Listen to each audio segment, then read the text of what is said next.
आप देख रहे हैं न्यूज नाउ 24/7। ताज़ा खबरों के लिए हमारे साथ बने रहें। पश्चिम बंगाल के मालदा मामले को लेकर एक बार फिर सियासत तेज हो गई है।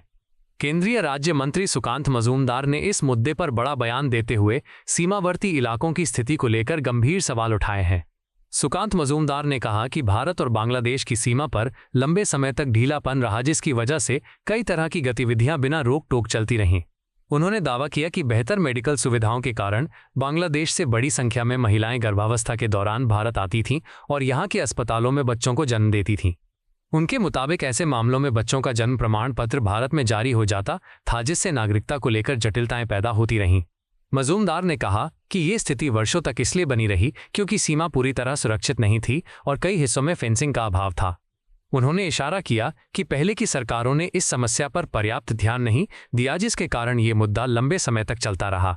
अब इस बयान के बाद एक बार फिर सीमा सुरक्षा, नागरिकता और अवैध गतिविधियों को लेकर राजनीतिक बहस तेज हो गई है। देखिए, बहुत ज़्यादा चेंजेस इन सब एरिया में हुआ है क्योंकि हम इस एरिया में पले बड़े हैं। हमें पता है कि कभी बॉर्डर इतना पोरस था, कोई फेंसिंग वेंसिंग नहीं था।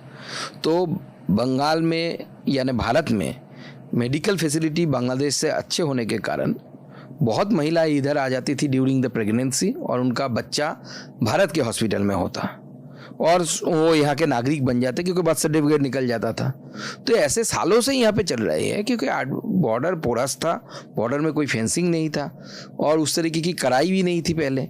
तो चेंजेस हुए हैं। पिछले लोकसभा इलेक्शन से पहले एक ही लोकसभा में यानी कुचबिहार लोकसभा में 1 लाख नए वोटर के नाम घुसाए गए और जिसके कारण हमारे जो प्रत्याशी से उस समय के एमपी थे निश्चित प्रामाणिक, उनको हार का सामना करना पड़ा। तो इस तरीके से डेमोग्राफी चेंजेस हो रहे हैं। बॉर्डरिंग गाँव अगर आप मुर्शिदाबाद में जाएंगे, मालदा में जाएंगे तो वहाँ पे देखेंगे हिंदू ही नहीं है, सारे बॉर्डरिंग ग्राम से हिंदू पलायन कर चुके हैं। तो इस तरीके की स्थिति यहाँ पे तैयार हो चुकी है और एसआईआर में वो पकड़ा भी जा रहा है। बहुत सारे लोगों का नाम एसआईआर में वोटर लिस्ट में नहीं आया है। आपको यह वीडियो पसंद आया हो तो इसे लाइक करें, हमारे चैनल को सब्सक्राइब करें।